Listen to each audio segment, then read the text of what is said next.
ជំរាបសួរសួស្តីអ្នកទាំងអស់គ្នាខ្ញុំដង Professor ថ្ងៃនេះគឺខ្ញុំមានវីដេអូថ្មីទៀតហើយគឺខ្ញុំមកចែកម្លែកអ្នកទាំងអស់គ្នាពីរបៀបដែលខ្ញុំមិចបទនេះអូខេអញ្ចឹងវីដេអូមួយនេះខ្ញុំនឹងបង្ហាញថាបទនេះខ្ញុំប្រើអីខ្លះក្នុងការមិចបទនេះអញ្ចឹងកុំឲ្យខាតពេលច្រើនយើងចូលទៅទាំងអស់គ្នាទៅអូខេអ្នកទាំងអស់គ្នាឥឡូវយើងមកដល់ផ្ទាំងកុំព្យូទ័រហើយអញ្ចឹងយើងមកមើល session នេះទាំងអស់គ្នាអញ្ចឹងវាចេញមួយនេះខ្ញុំគិតថាវាប្រហែលជាធំមកល្មមគួរសមដែរសម្រាប់អ្នកដែលមិចហើយយកចម្រៀងដោយសារបទនេះច្រៀងដូចជាច្រើនអ្នកដូចជាខ្ទង់4អ្នកអញ្ចឹងបទហ្នឹងវារបៀប track អីវាមានរៀងញ៉ៃញ៉ៃតិចអូខេអញ្ចឹងឥឡូវយើងមើលពី process របស់ខ្ញុំអញ្ចឹងនៅលើ mixer របស់ខ្ញុំបើក head វាហើយខ្ញុំ add drive បន្តិច add tone បន្តិចសម្រាប់បញ្ចេញបទហ្នឹងអញ្ចឹងអាហ្នឹង head ហ្នឹងគឺជា built in របស់ Pro Tool ហ្មងដែលវាមាន saturation មាន tone ឲ្យយើងហ្មងអូខេយើងជំហានដំបូងយើងចាប់ផ្ដើមពី score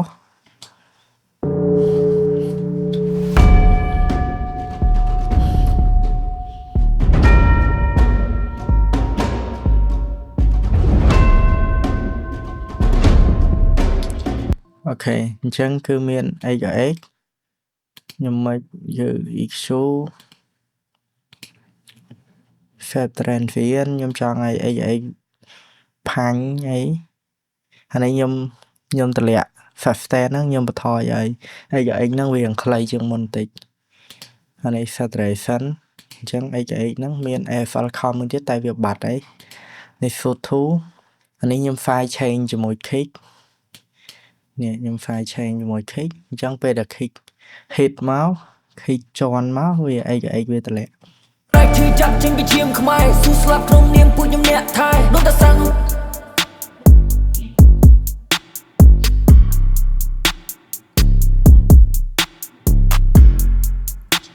អូខេអញ្ចឹងត្រាំ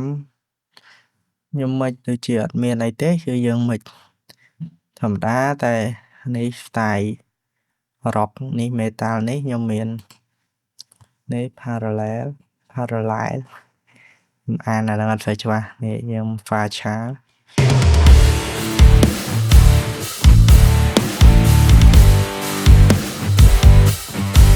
អានេះដោយសារ producer គាត់ធ្វើមកវាជានេះហ្មងអញ្ចឹងខ្ញុំអត់បានកែច្រើនអញ្ចឹងខ្ញុំមិនពីលើយកមកអញ្ចឹងបទនេះដូចជាធ្វើគ្នាពីរបីនាក់មានរក្សាហើយនឹងបទអ្នកធ្វើបទនេះខ្ញុំគ្រាន់តែមិចហើយនឹងខ្ញុំសម្រួលបន្ថែមខ្លះអញ្ចឹងខ្ញុំមិនមែនជាអ្នក arrange បទនេះទេអូខេអញ្ចឹងត្រាំយើងមើលប៉ុណ្ណឹងឥឡូវយើងមើលត្រាំ bass របស់ខ្ញុំត្រាំ bass នេះត្រាំ bass របស់ខ្ញុំខ្ញុំប្រើ NLS Hill Shadow ហើយខ្ញុំប្រើ Snort ចឹងត្រាំ bass ខ្ញុំមានប៉ុណ្ណឹងតមក vocal ខ្ញុំដោយសារគ្នាច្រើនអញ្ចឹងខ្ញុំចែក folder មួយហ្មងគឺថា vocal នេះ vocal lead អញ្ចឹង Paul គឺនេះប្រទេសណាជននេះជាសលេងរបស់បងមីគាត់ជាគ្រូបរៀនពេលដែលខ្ញុំរៀននៅវិចិត្រសិល្បៈអញ្ចឹងគាត់ជាគ្រូផងជាបងផងអូខេអញ្ចឹងនេះខ្ញុំមិនសលេងគាត់អត់មានអីទេ compress មួយ EQ fresh air ដោយសារវាគ្រាន់តែជាសលេង Paul អញ្ចឹងខ្ញុំអត់ process អីច្រើនប៉ុន្មានដែរប្រទេសណាជនសាសនាដែលហើយនេះខ្ញុំ add delay អងចុះនេះ delay ដែលយើងឲ្យវាឡងអងចុះនេះមាន 8 verb ទៀតតែបាត់ plug in អូខេអញ្ចឹង vocal របស់គាត់គឺខ្ញុំមិនតែប៉ុណ្្នឹងទេអត់មានអីច្រើនទេបន្ទាប់មកទៀត background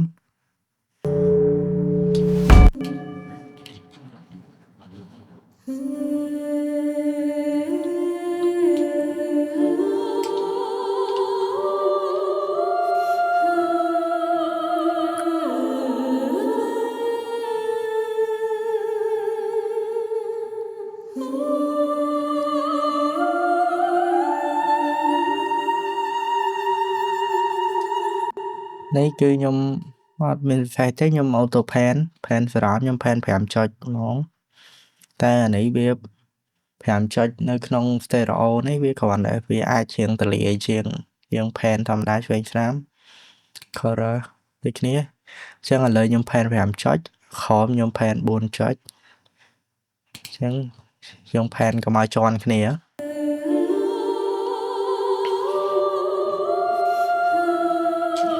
processing អត់មានតែ EQ ខ្ញុំដ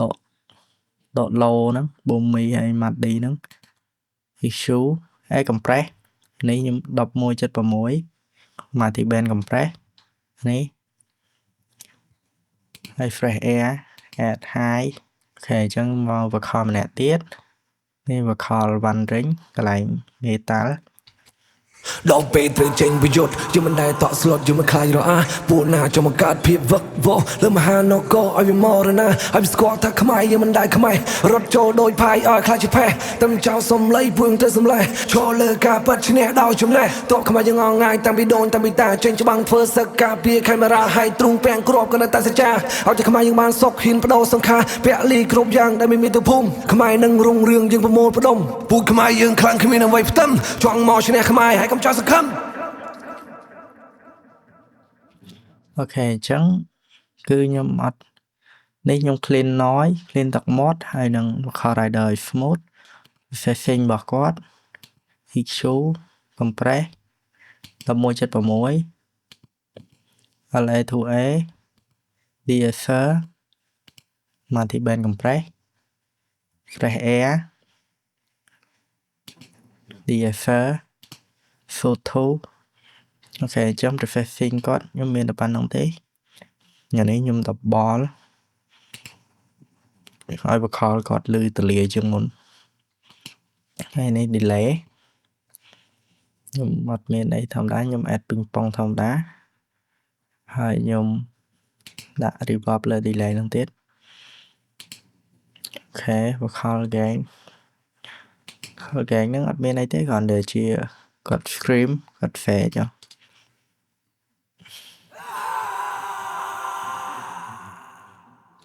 អូខេចឹងខ្ញុំអត់មានអីច្រើនទេ vocal ខ្ញុំ process ប៉ុណ្ណឹងចឹងខ្ញុំទៅម្នាក់ទៀតនេះរក្សាអូខេ vocal របស់រក្សាម្ដងពូណាដែលមើងងាយកម្ពុជាពូនោះនឹងរស់នៅវេទនាឲ្យតបស្នងនៅការឈឺចាប់100ដងទៀតក៏មិនអាចរាប់លុចគង់លើកដៃបង្គំថ្វាយអតិទេពបុព្វខ្មែរទាំងអញ្ចឹង EQ vocal compress អីដូចគ្នាទាំងអស់ទេគ្រាន់តែខ្ញុំកែ setting អីតិចតួចកែ high កែអីចឹងព្រោះ tone នៅខុសគ្នាហើយនេះeffect auto tune អីគាត់ដាក់មកខ្លួនឯងគាត់អ្នក edit អ្នកអីខ្លួនឯងខ្ញុំគ្រាន់តែជា final សម្រាប់មើលទេអូខេអញ្ចឹងយើងមាន NS noise មាន vocal rider អីចឹងទៅហើយ vocal គាត់មាន lead គង់លើកដៃបង្គំថ្វាយអត់តបល់ណាដែលមើងងាយកម្ពុជាពូនោះនឹងរស់នៅវេទនាឲ្យតបស្នងនៅការឈឺចាប់100ដងឆ្វេងស្ដាំមើងងាយកម្ពុជាពូនោះនឹងរស់នៅវេទនាឲ្យតបស្នងនៅការឈឺចាប់100ដងទៀតក៏មិនអាចប្រាប់លុចគង់លើកដៃបង្គំថ្វាយអត់អានេះខ្ញុំដាក់ duplicate lead មកទេហើយខ្ញុំដាក់ true verb ទៅឲ្យវាស្រាប់ទៅវា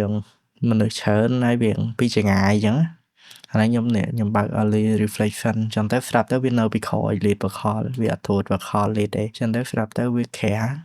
ពូណាដែលមើងងាយកម្ពុជាពូនោះនឹងរស់នៅវេទនាឲ្យតបស្នងនៅការឈឺចាប់100ដងទៀតក៏មិនអាចរាប់លុចគង់លើកដៃបង្គំថ្វាយអតិទេពបុព្វខ្មែរទាំងឡាយសូមចូលដៃឈឺចាប់ចេញពីឈាមខ្មែរស៊ូស្លាប់ក្នុងនាមពូជខ្ញុំអ្នកថែដូនតាសាំងអង្គរអូខេចឹងយើងទៅម្នាក់ទៀតអានេះ double គាត់ background ពីកូននឹងសូន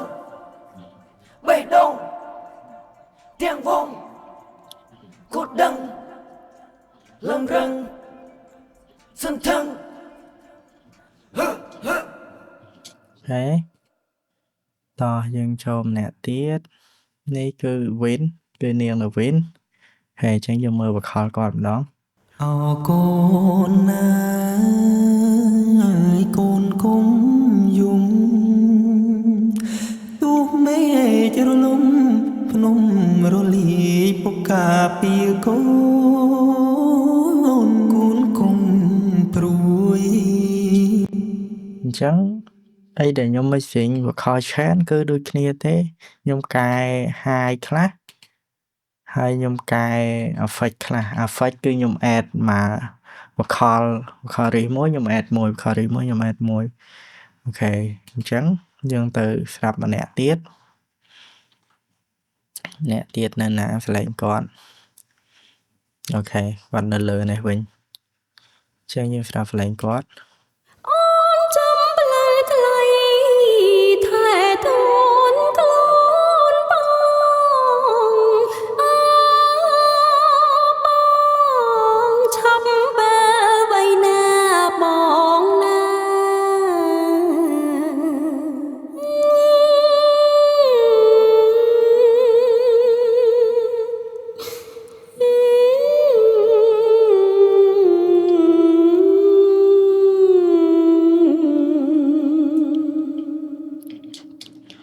អូខេអញ្ចឹង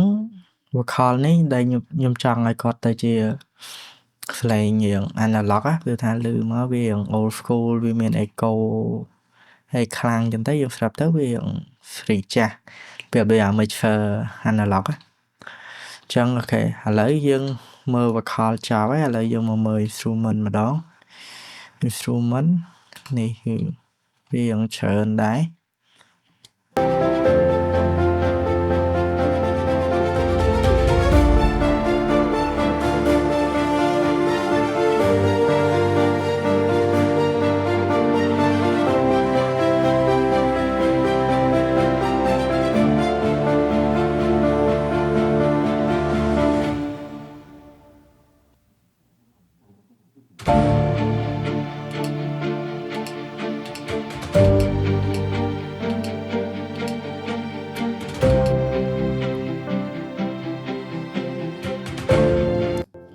ចឹងមើលទៅអាណាអត់ចាំបាច់ធ្វើម៉េចវាប្រូស្រាប់ខ្ញុំអត់មិនតែខ្ញុំអាចហើយណាខ្ញុំមិនចឹងទៅចឹងយើងមិនមែនត្រូវតែគ្រប់ instrument ត្រូវតែមិនទាំងអស់ហើយអត់ទេយើងស្ដាប់បើវាប្រូហើយយើងមិនទៅទៀតអូខេចឹងយើងមកមើល effect របស់ខ្ញុំចឹង lead ចម្រៀងគឺខ្ញុំប្រើ effect ប៉ុណ្នេះ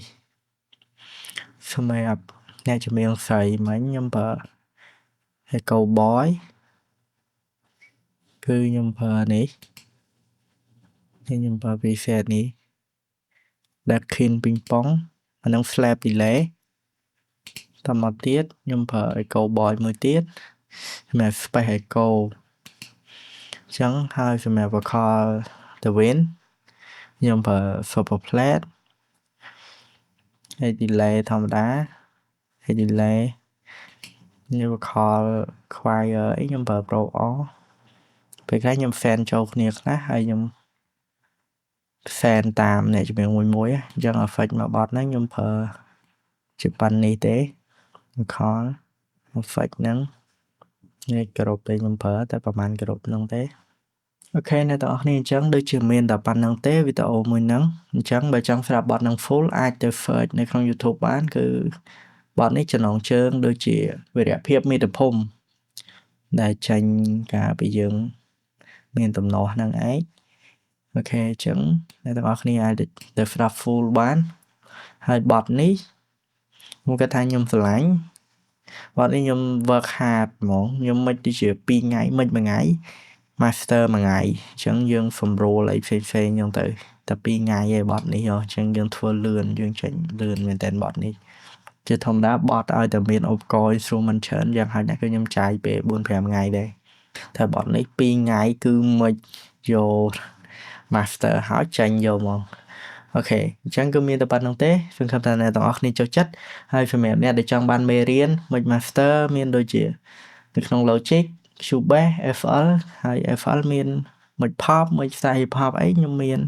មេរៀនហើយសម្រាប់ software អីខ្ញុំ free ជូនទាំងអស់អញ្ចឹងមានតែប៉ុណ្្នឹងទេបាយបាយអ្នកទាំងអស់គ្នាជួបគ្នាវីដេអូក្រោយ